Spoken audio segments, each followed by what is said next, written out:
Hello. Hello, everyone. Good afternoon.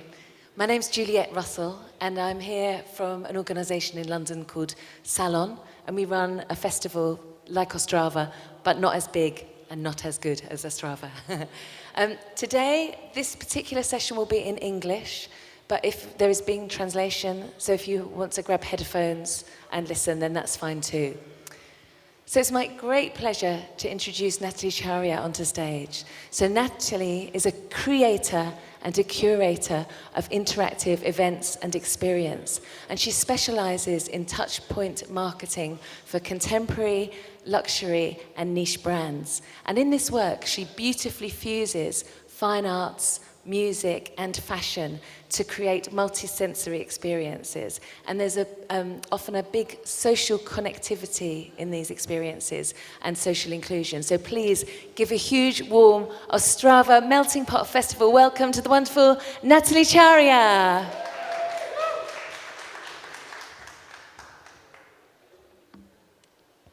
Hi, Nathaly, welcome. Hello, is this on? Okay. It's on, your way. Dobrý den, Jasim, Nathaly. Thank you so much for having me. Thank you to Melting Pot Forum, Colors of Ostrava, and the Czech Republic for inviting me to be here. I'm honored. Fantastic. So Nathaly, do you want to talk to us a little bit about your journey into what you do, usual career? Would you like to talk to us a little bit about your journey, how you started? Absolutely. So I am an experiential curator, producer, creative director. Experiential is essentially the combination of art and marketing. And so it all started off, let's see how this thing plays. I'll give you a short introduction about myself. So I was recently introduced to the term third culture kid. I was born in Colombia. I moved to the United States at the age of 5. I grew up in a very Colombian household, but within a very American setting.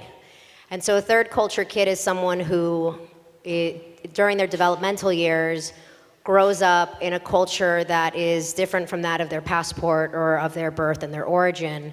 And so their culture develops through all the different influences which shape them. And so I believe that through this perspective, it's really developed a global understanding. As I said, I was born in Colombia, grew up in the United States. This second picture is actually from a study abroad that I did in the Czech Republic. I did a film program at Charles University, which was, a big part of the inspiration behind all of my work and my practice. And then this most recent photo is, the woman that I've become. All of this has been, thanks to an idea that, I think as an immigrant to the United States, I was brought up with the concept that I could do anything.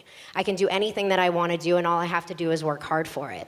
And that's essentially like how I got here. I have developed my career to be everything that I love. So even if I work 24 hours a day, I love what I do. It doesn't feel like work, and it's fueled with a lot of passion and creativity and joy. And that's the type of energy that I want to bring to my audience, to my friends, to the people who are engaging and that I'm connecting with. And that's lovely, and I think a real feature of your work is that connectivity. But you talked to me earlier about your parents being radical artists, so tell me a little bit about them.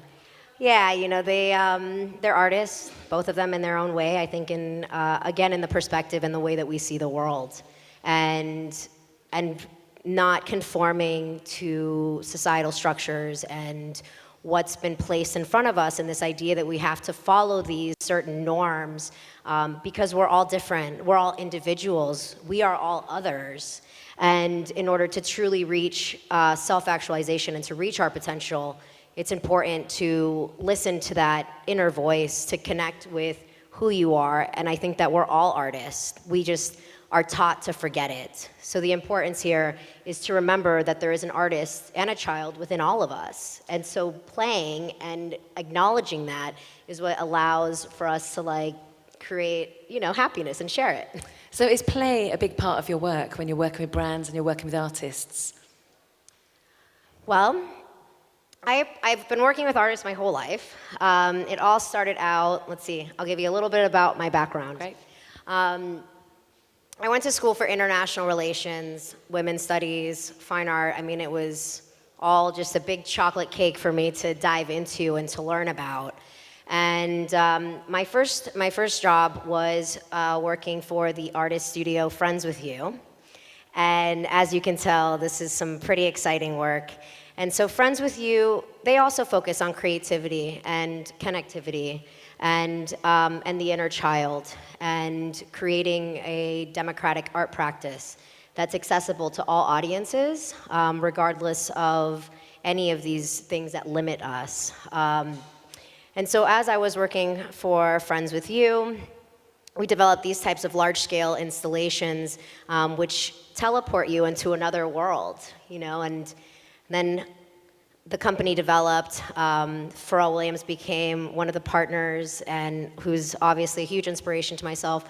And that's where it really all took off. So we got a chance to travel the world to create all these wonderful products and projects and exhibitions. And so that is the foundation of my work in terms of contemporary art and large-scale experiences. And like you were talking earlier about, you sort of almost build cities out of these sort of playful cities that people can just interact with. Yeah.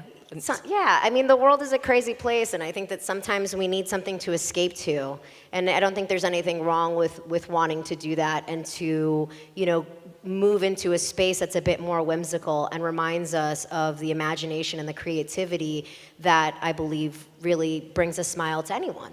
Absolutely, absolutely. So that's a pretty big boss to have, Pharrell Williams. So I couldn't have another one after. Yeah. So where did you go from there? Okay, so then from there I realized, well, I know art. I know how to create something of this nature. I know that, you know, it's important from a business standpoint to have brands involved. And I knew that there was some type of marketing and advertising element that I wanted to explore. So from this very whimsical and colorful world, I went deep into the corporate world. And that's when I was in advertising. And I was working at this agency, Crispin Porter and Bogusky, which is a top-tier advertising agency, and in itself was a radical, you know, and it really changed the way that traditional advertising was done. It had some of the most creative people in the field and very respected. I got a chance to learn, you know, on a mass scale how to work this huge machine that runs the world. We also, you know, got to work on really exciting projects. That's when I worked for brands like American Express, developing, this particular project was based on travel, which I love, and also surprise, and was a bit of a risk. So this trip was created for university students to take a test, and basically like on the quiz that you take, it tells you what your personality is, and then you get this mystery trip based on your personality, and you don't know where it's going. You know, it's all publicity, right? So like, how do we kind of disrupt the system? And I think that disruptive behavior is very important across the board, regardless of where you are. And also responsive behavior, because I think I was talking to an economist called Finbar Livesey, and he was saying that actually globalization that's very dominant now is actually already starting to shift, that people want more individual experiences, more bespoke, and it's more about the craft of something than the mass of something. So in a way, that's the early days of that kind of iteration of that work. Absolutely. And this project, for example, which was called Subservient Chicken, was like at the beginning of really utilizing technology and social-based practices for advertising, where you would like tell this chicken what to do and he'll stand on his head or whatever like that. So that, you know, these are examples of a bit more of from a corporate standpoint. But if you know me, you know that only lasts for so long, and I have to go yet again in the complete opposite direction. So let me just ask you a question about that, because obviously you were in a very kind of cutting-edge creative world that was really involved in connectivity, then into a corporate world. What were obviously there's some obvious differences, but in terms of language and communication, what can artists learn from corporate and what can corporate learn from artists? And is there a common language we can share?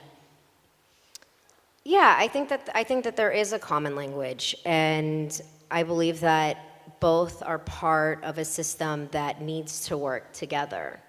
For example, if we look at the history of art and how artists' careers are, taken off, is there's always a patron behind it, right? So rather than approaching brands as sponsors, I approach brands as patrons. And so then through that approach and through framing things in that narrative, we're able to, I think, reach a more cohesive and sustainable way of working together.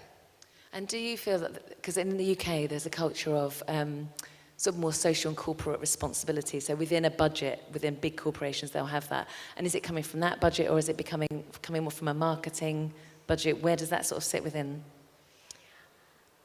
I think it's different. It's different for everyone. I mean, there's definitely, some of the nonprofits that I work with, for example, they have art budgets. Some of the larger companies that I work with, some of the more corporate brands, that's coming from their marketing budget. Mm-hmm. Great. Yeah. And so tell us more about your projects. This is quite early days of what you were doing, but then you've done some amazing stuff, experimental. So I had a great time. I really dove into the corporate world. I feel like I got a great understanding, and then I reached a point where it was about experimenting, and I wanted to go in the opposite direction, and I've had all these concepts and these things that I'd been developing and working through. I moved to Los Angeles, and the second I moved to Los Angeles, it was like I just had this creative revolution, and I wanted to explore it. And we've been talking about salons, and one of my major inspirations and of my practice is Gertrude Stein, and how Gertrude Stein, she was the mother of Paris in the 1920s. She mentored Hemingway, Picasso, you name it. And so anyway, so I created, the first project was called Midnight Salon. And so this was it started off at this underground, dirty rave venue, and we invited artists who were traveling through Los Angeles to come and perform in these non-traditional spaces. And what was really cool about that is that you would have the fine art community who's curious about it, but also all the club kids. Mm-hmm. And so I feel that's always, it's if we're thinking New York and it's factory days. So really thinking what are contemporary salons, what is this space? How do we create this space where we nurture ideas? So from there, this was then brought to Honor Fraser, a very important gallery in Los Angeles. And then developed into this second iteration through colleagues and collaborators called Top 40. Mm-hmm. That was an underground members club. And an incredibly ambitious project. The Top 40 was basically Nathaly doing 40 nights in a row of events, which is incredible. What a feat. Yeah. It was pretty crazy.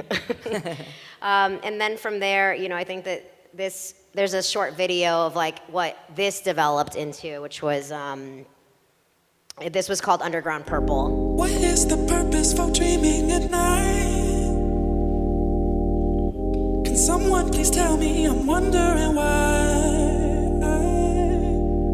See a mansion in the hills with the perfect woman. I know it's real.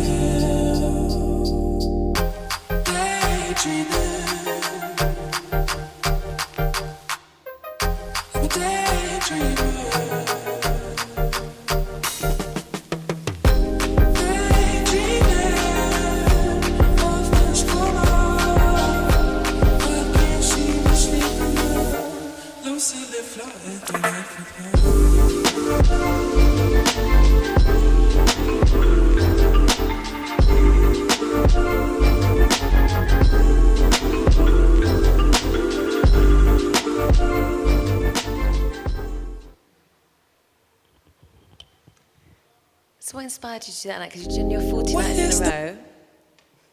So you've done your 40 nights in a row, all different artists, every single night for 40 nights.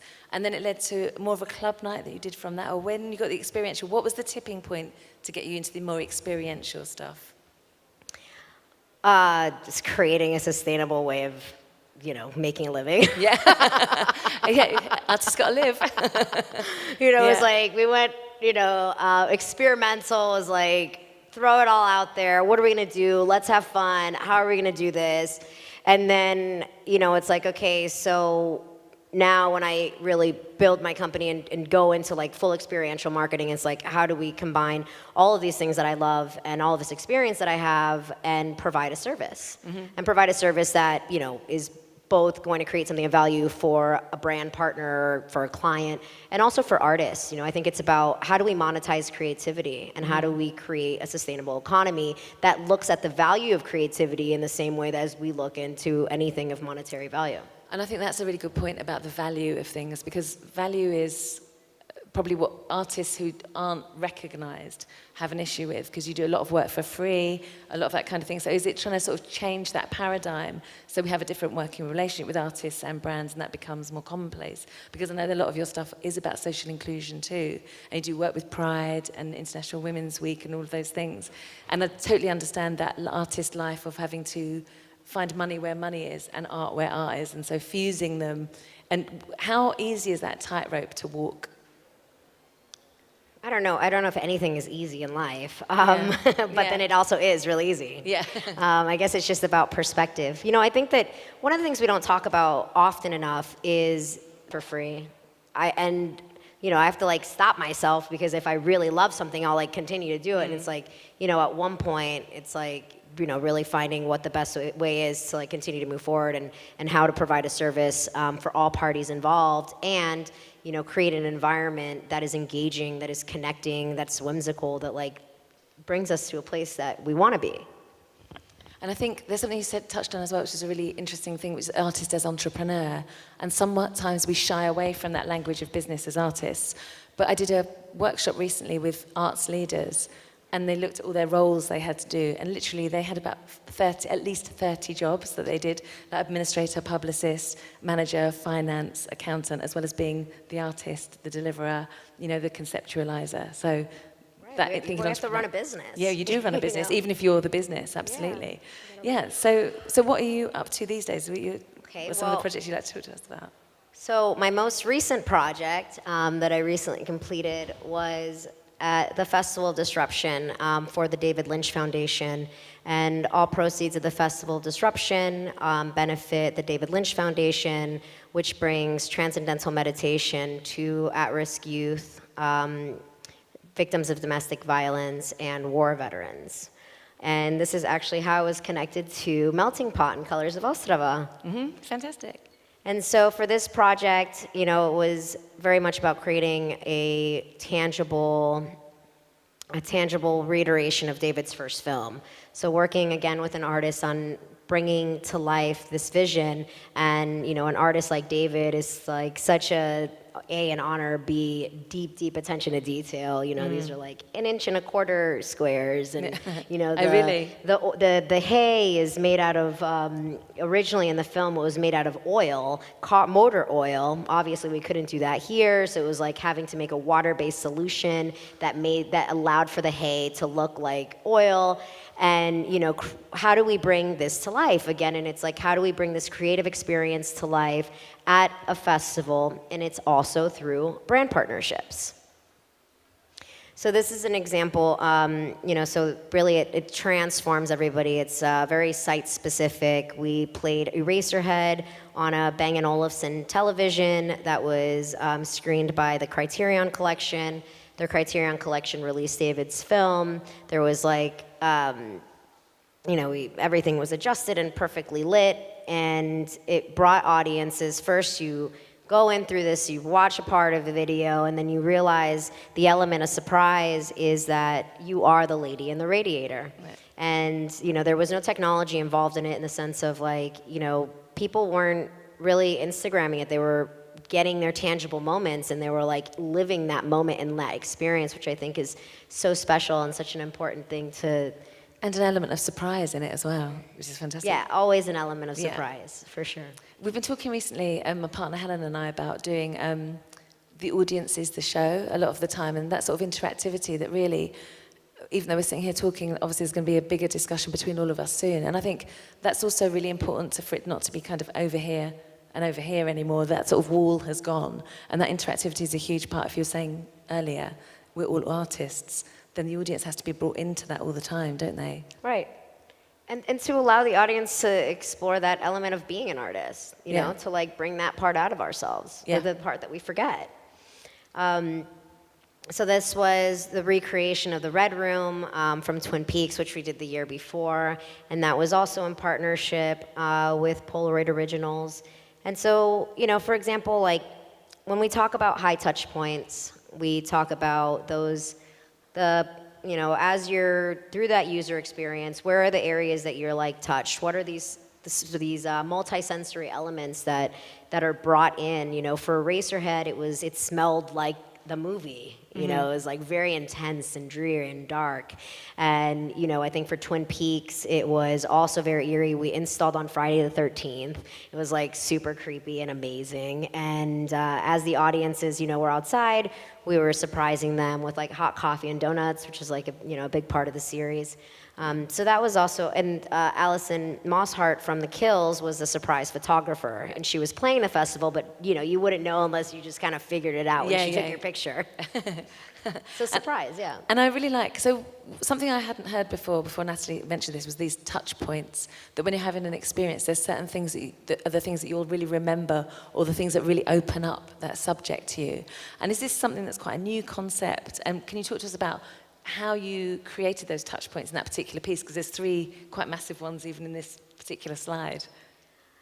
Yeah, well, I think it all is shaped around, you know, bringing, I think in this example, in this instance, elements of the set, the stage, the film to life, right? Like really diving in and like, what are some of these key aspects of the artwork itself that we're bringing to life that will add that surprise, that will add that like extra memory to the audience, right? So I think that's like the idea of, for Twin Peaks, for example, you know, donuts and coffee are such a classic part of it. For Polaroid, being able to frame the installation itself, you know, the whole thing was blacked out, it was all in red, and the only thing you could see is this Polaroid opening, and you can see what's going on. So even if the installation is closed, you're able to see it. So thinking about, you know, touch points, as simple as that. How do we touch people? What are the things when I go somewhere that really bring something to life and that create like a tangible memory? And because I think, like, what I really loved when you were describing that was the donuts and the coffee, which are so sort of sense-based and taste-based. Right. Then you've got the visual aspect of the just focusing on the one colour. You've got the looking through the frame, the Polaroid part of it. So it's actually touching on lots of different sensory parts. And there's a really interesting book by a man called Caspar Henderson called, it's called The Map of Wonder. And if you get hold of this book, I really recommend it. And I think that's another thing that maybe we've been a bit short supply of, that some of your work is trying to do, is give us back a sense of wonder. Because sometimes when we have a sense of wonder, it's when we're somewhere out of our normal conditions, maybe on holiday or traveling, or when we're just sort of not really thinking of much at all, and that bringing yourself back to that present moment. And I think maybe that's also why it's a touch point, is you're giving people a sense of wonder and really reconnecting with themselves as well as the wider theme. Absolutely. Great. And so now we'll talk a little bit more about music specifically, and music festivals and artists. Yeah. So this was a really fun project that I did for Spotify a couple of years ago, and it was part of the FYF Festival in Los Angeles. And this was created, it was a Spotify Artist Garden that was created specifically for artists as a part of the backstage area of the festival. You know, Spotify, they love their artists and they want to connect with them and create a space to provide them with everything that they need. So the idea was, you know, tour and festival essentials. So we made it was very Los Angelino based, all Los Angeles brands, and things that would be easy to take on the road and to provide a space to sort of have a sanctuary outside of the festival. You could get massages, you could get tattoos, you could get your cards read. I think as well, when you're on the road as an artist, that's what you don't see. You don't see greenery and space and park. What you see is a tour bus, the inside of a venue, nighttime. So actually to have something that actually feels very, well, it's your own personal garden, and it's very beautifully put together. And I think that's turning a sort of a usual usual tour environment really on its head.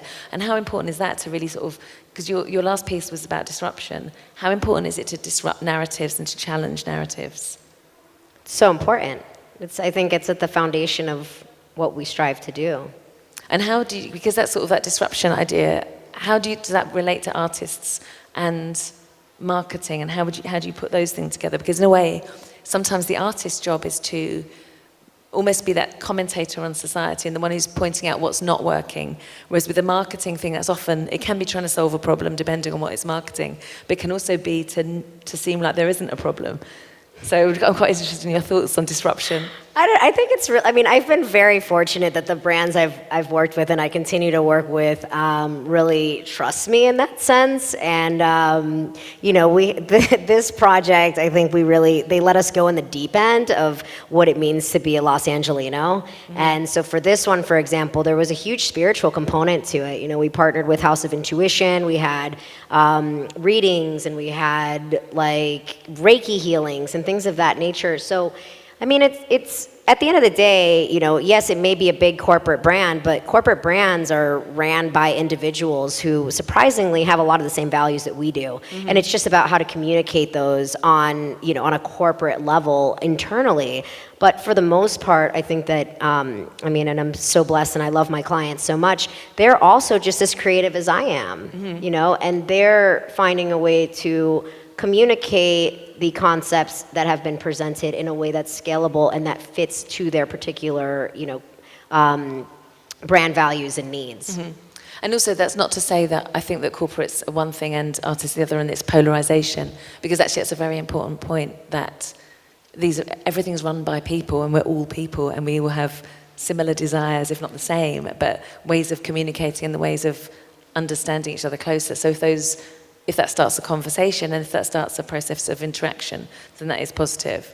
Right. I mean, it always comes down to the person on an individual level, because, you know, you could be working with an artist who has a far deeper corporate and greed mentality than the client. Mm-hmm. You know, it really comes down to each individual person. And, you know, one of the questions I'm always asked is like, how do you pick your artist? Like, how do you know this is the right artist, or how do you know this is the right brand? And, you know, I laugh, but it's like, sometimes it just feels like they pick me or we pick each other. Mm. And sometimes we pick each other and we run for miles, and sometimes we only take a short walk. But it's okay, we're on this journey, and we get off at different stops along the way. Yeah. You know? And also that's a really lovely and contemporary way to see it as well, is because that's what our relationships in life are. So why not our relationships in business life? It's not like we have a job for life in the same way now. So that constructing long and short term sort of partnerships, relationships is part of that. Right. Yeah, great. Let's see what's next. Yeah. Oh, here's another fun corporate one. Yes, it's really interesting. I thought your story for this is really interesting. So this was really fun. We did this one last year, and this was for the British brand Superdry. And they recently opened the West Coast flagship at Westfield Century City in Los Angeles. And they approached us, and they wanted to work on a project that was influencer-based. They wanted a hip-hop artist, and they wanted to create something that was a little bit different and disruptive. And so the idea here was, you know, I often, for example, again, with like this narrative that really does cross from contemporary art to marketing, at least for me, mm-hmm. is, okay, you want to do something with influencers, like, okay, an artist, right? Like the idea of an artist, right? When I do a studio visit and I'm really into the work of an artist, mm-hmm. I want to know, who are you? Who's the artist that you're following? Who are you collecting? Because those are the artists, I think, that tell a really interesting story, and that's like where, you know, that's where true inspiration is coming from. So, you know, I think so we looked at the brand values for Superdry, and it originally started as a very like punk sort of narrative and brand, you know, and it's obviously has turned into like a much bigger, of a more mainstream brand, but we brought it back to that original essence of it. Mm-hmm. And so we did a project with the influencers. And so this is a series of photographs that were shot by Parker Day. She's a contemporary female photographer in Los Angeles. She shoots everything on film. Mm-hmm. It's amazing. No Photoshop. She's exceptional. Well, they're so warm. Her photos are really sort of technicolor, warm, gorgeous, like your world scarf on your head, world flag.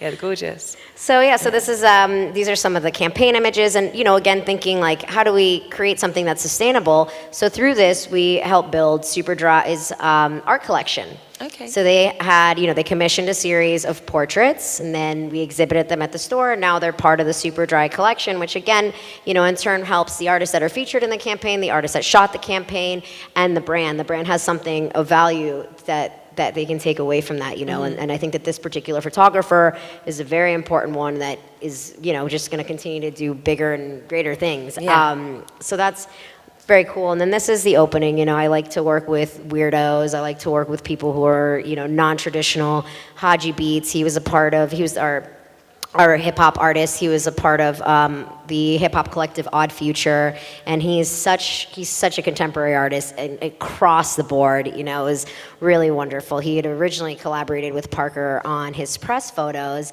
and that's how I came up with the union of the two of them, just because she's great with shooting musicians. And then this is Bradley Swallow, who is also exceptionally wonderful creative, based in Los Angeles. And that's Parker right there with the red beret. She's the photographer. Mm-hmm. And Eva on the far right, she actually was working at Friends With You right after I left. So it's funny, we're all so connected, and like, the connectivity is my favorite part of all of it. I got to the festival, and then my friend Joseph here in the audience writes me an email, and he's like, "Hey, I'm at this festival too." And I hadn't seen him since Miami. I mean, it's been quite a long time. So, it's exciting. Yeah, and one thing, this is something that Nathaly and I were talking about, was because Nathaly is not from a background where she had loads of contacts. She didn't kind of come from a family that had, even though your family was artists, they weren't sort of established and in a scene. Yeah. And obviously they came from Colombia to the States. So they had no network they were in it. So really, you just love people, and your connectivity is that building relationships. And like you say, quickly. So just talk to us a little bit about the importance of relationships within art, for artists and the work that we do. I mean, I think the true value in life is in your relationships. I put so much love and care and attention to every single person that comes into my life, or at least I like to think that I do. And yeah, I mean, nothing has been given to me at all. Like when I say I work 20 hours a day, I mean I work 20 hours a day. I wake up in the morning, I have emails from Europe that it's already 3 o'clock there. I work on European time, then I work on New York time, and then I switch to Los Angeles, and I do that every single day, and I love it. But, I think there's so much like glamour, and people see that like I'm doing this and I'm living this, and I think a lot of it kind of seems like maybe I come from something that's just been handed to me, but it hasn't. And we can all do this. It's about whether or not you want to invest in yourself. It comes down to like investing in what we believe in, investing in what drives us, and having complete faith and trust that everything works out, because it always does. We all have the same struggles. We all have the same like thoughts that go on through our head, and it's like, and we've all been conditioned to fulfill the same type of roles and the same types of things in life. I often joke that, I'm in a relationship with my career. We're like in a very intimate relationship, because that's like, my artists are my children. Like I guard them with my life. They mean the world to me. I want the very best for them. I always say that I'm like dating my clients. I'm like, whatever you need, anything you need. Yeah, you want this, you can have that, you can have it all. Yeah, yeah.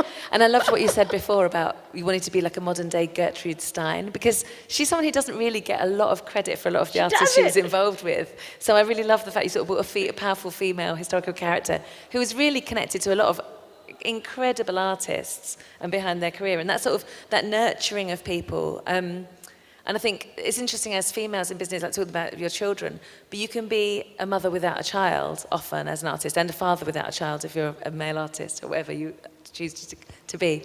And just that kind of that level of, I mean, obviously it is different to having children, but that level of investment and care into something is also really an important part of trying to sort of create a career that is following your path, if it's possible to do that. And I think that's something it's absolutely possible. It's just like, it's scary. Yeah. But, sometimes you just have to dive into the deep end and like swallow a lot of water. Yeah.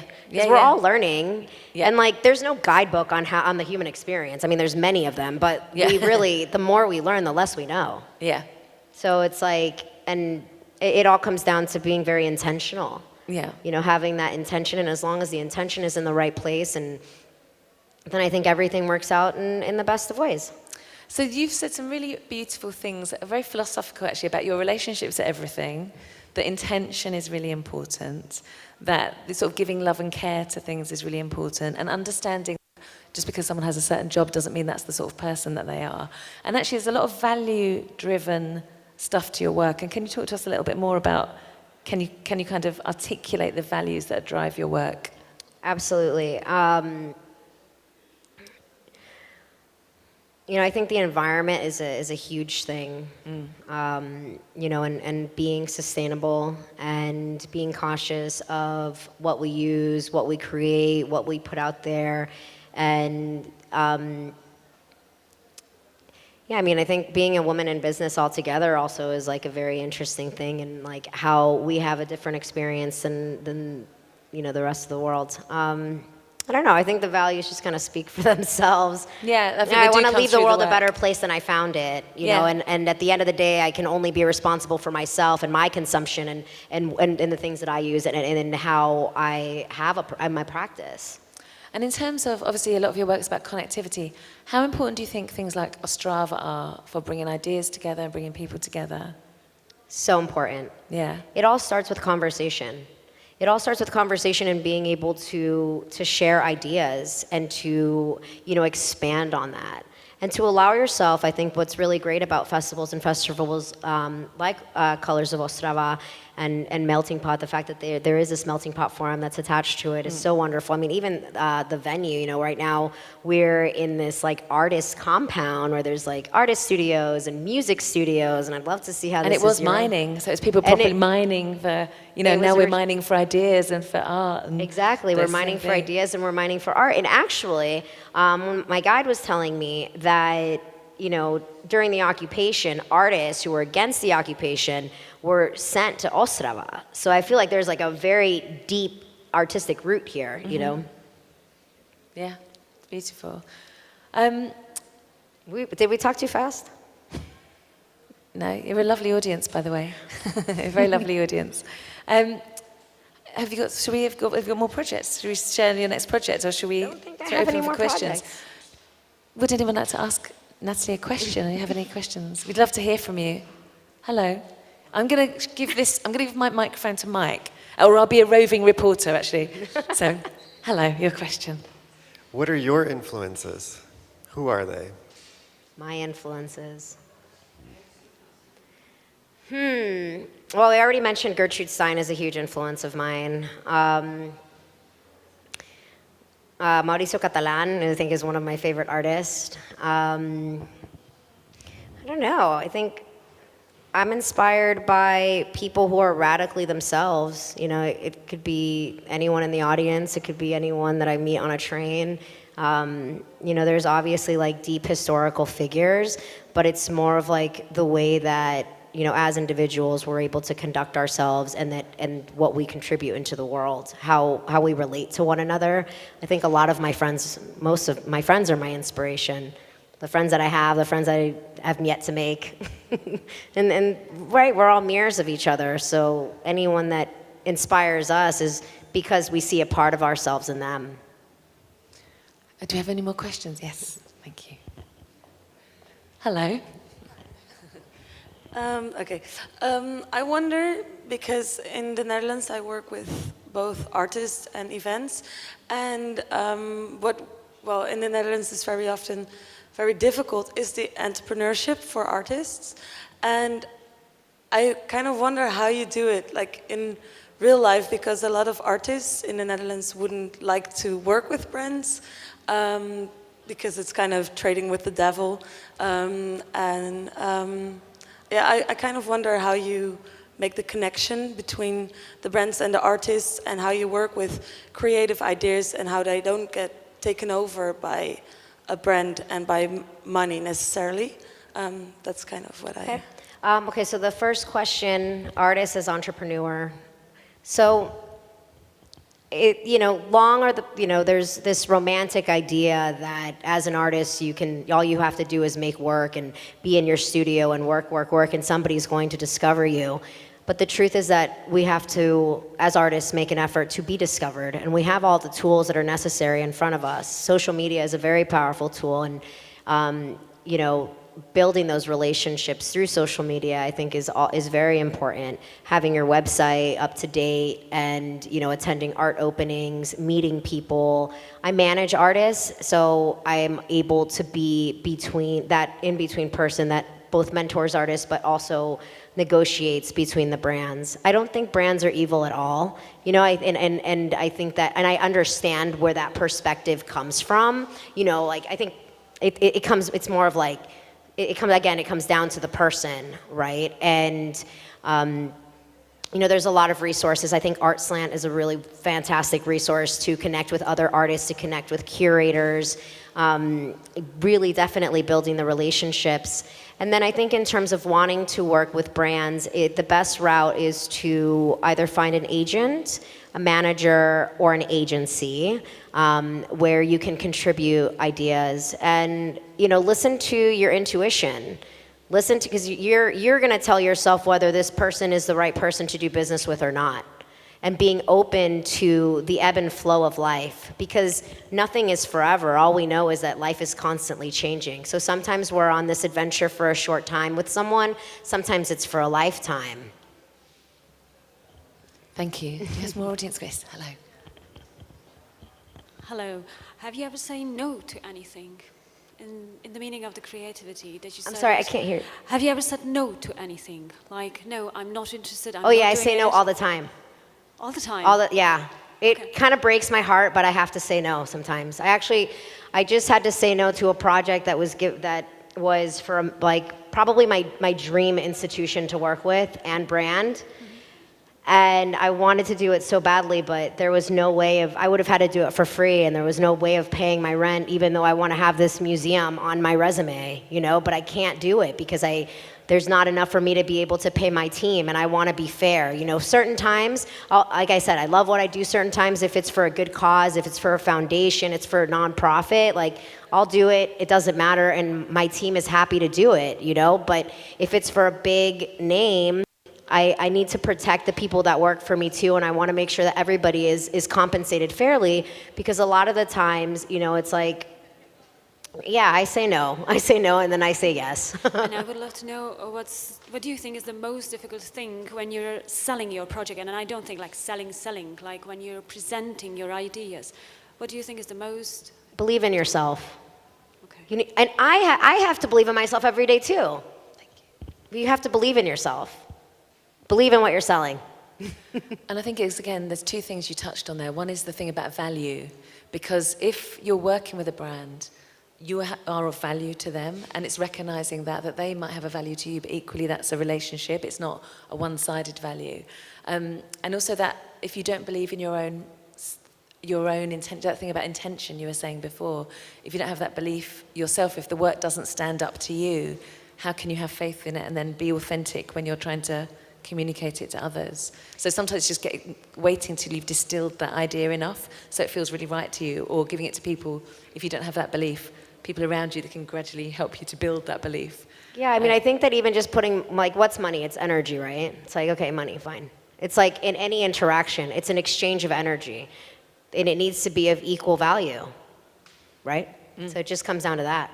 Absolutely. Do we have any more questions for Nathaly? No, are you sure? Is there any on the live story? Okay. Is there anything we'd like Nathaly to talk about? Because obviously I think she's in a very interesting area, and I think that what do you want, when you're doing your partnerships with artists, what do you want your artists to get from it? Do you want them to be building careers? What's your kind of goal? Or is it that it serves that particular project and you want it to create an amazing experience, or does it work on lots of levels? Oh no, it works on the overall big picture. I always want to look at the big picture. There's the micro level of what is it that we have on hand right now that we're creating, but how are we creating something that's much bigger than ourselves? I love collaboration.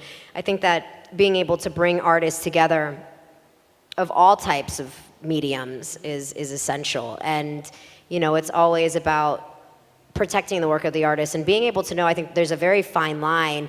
You know, I think Joseph was asking me, okay, does working with a corporate brand devalue the type of art that's being created, for example? And I think it's in a different value system altogether. It's different from fine art.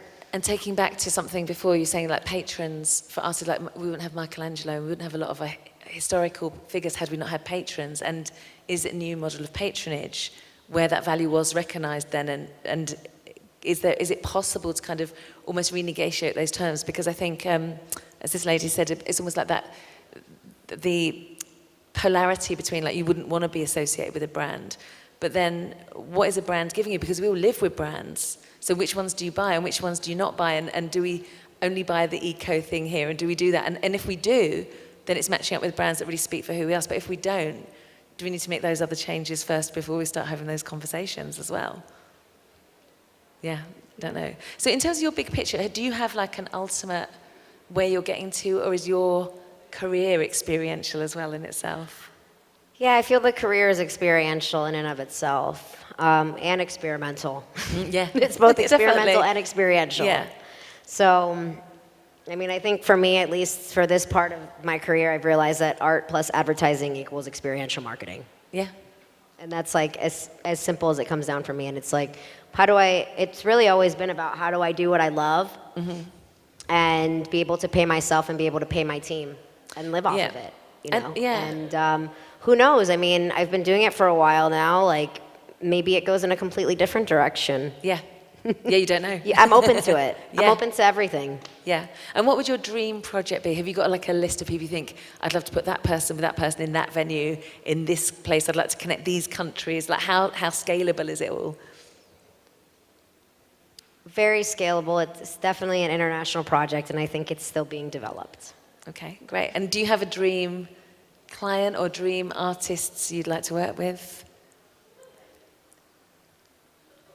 All the ones that I'm working with and will continue to work with. Okay. Yeah, okay. Yeah, they're all my dream artists and dream clients, and I don't take anything that No, isn't. fine. That's great. That's great. And why not? If you're working with your dream people, that's totally fine. Great. Do we have any more questions or anything you'd like to talk about? Just in terms of here, how many people here came because they were interested in the arts, and how many people because they're interested in the corporate, or is there a difference, or you just... I wonder what brought our audience here. How many people here are artists? Yeah. Everybody in here is an artist. Yeah, Raise actually, your hand. everybody Everyone. is. Everybody is, yeah. We're all creative as humans. We are all creative. And how many people is the first time at Ostrava? It's us. Yeah, it's such a beautiful festival. It's really lovely. So friendly and amazing. It's so wonderful. Yeah. I love it. Yeah. I love it here. And I think there seems to be a real rise. I don't know if it's the same here or in other parts of Europe, but in the UK, festivals are really huge. They've really grown. And it's like what you used to have your sort of common land in the middle of your village or town, because we're also urban. It feels like festivals are providing some kind of community for us all. And that's, again, another part of your work I'm really interested in, is that creating of community. And just, I'd like to be interested in your thoughts on that. Yeah, community is essential. You know, we're people that, you know, I think at the very essence we've like operated as tribes, right? So it's like that sense of community and that sense of, I think being in a festival allows for you to connect in a way that feels very organic and kind of brings back to like the grassroots of how we connect as people. You know, we're all here with similar interests and similar points, and you know, you just kind of follow what that follow it, and it leads you into those connections and into those relationships. We have similar values. That's why we're all here. Yeah, yeah, yeah. Anyways, well, you're an artist, Juliet. Yeah. It's interesting because when Nathaly and I were talking, because her midnight salon, because I run something in London called Salon as well, and it was for a shared idea really, which was, can we have a space where we can create discussions and where we can sort of get ideas out to people? And it's that idea of that sort of quite old-fashioned salon, but for modern times. And in ways, a festival does that on a grand scale, doesn't it? Which is brilliant, that ways of connecting. And also, I think maybe we're trusting mainstream news less. So finding out about things in different ways is actually really crucial now. And what would you say are good platforms to artists to communicate messages? I think Instagram is really great. Instagram's a wonderful platform. I also mentioned Artslant. Artslant, I think, is wonderful for creating an art community and to connect, again, curators, writers, collectors, and artists. And and that particular platform is very much for the artist. Yeah, that's a really nice way. And in terms of looking at platforms, looking at artists, do you think that, I don't know what it's like in the States, but definitely in the UK, there's definitely a lot of cuts to funding in services, so less music provision and all that kind of thing. I mean, creative budgets are the first ones to be cut. Yeah. Across the board. Yeah. Like, it's always, the first budget that's cut is the art budget. And Whether it's for schools or nonprofits. And why do you think that is? Because creativity is our most powerful tool. Yeah, I totally agree. And that is how we will change the world. Yeah, because a lot of education is teaching you to learn and not teaching you to think or teaching you to express. So taking away from arts is really taking away a powerful tool. Absolutely. Yeah, thank you. Thank you. Ostrava, you've been such a lovely audience. Thank you so much. It's such a pleasure for us to be here. Please give a huge, warm thank you to the wonderful Nathaly Charria. Thank you, Nathaly. Thank Such you, Juliet. a pleasure. Thank you.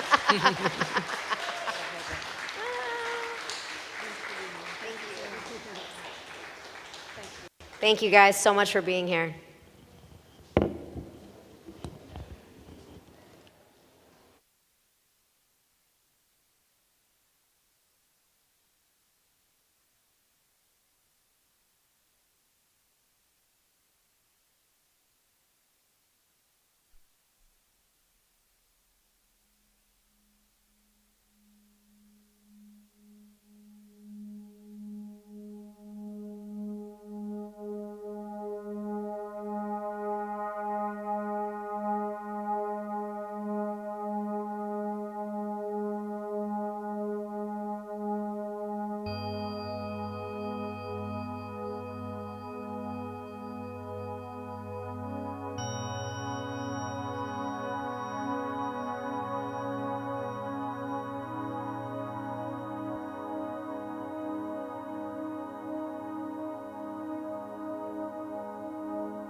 Do you like spending time with us in the basement for 2 hours? No. More on your left side, opposite side. Yeah, it's okay. When we started the novels in Britain, no one had any expectations they would be this popular. Everybody, uncles, aunts, put their money together and bought me a one-way flight ticket to America. My parents escaped from Tibet, and soon after I was born. Covering war is intense, and, you know, they make marks. Wow. I just saw 5 people shot to death. We forget that there's a way to flow with life, to surrender to the moment. This is a fundamental life skill. Not only men and women are not the same, all women are not the same, all men are not the same. So this idea of sameness is just crazy. Everybody is different. That we are curious about things that we don't understand. That curiosity led Homo sapiens to become what they are. Like a curtain open in front of your eyes, and you start to see the reality, why we're here.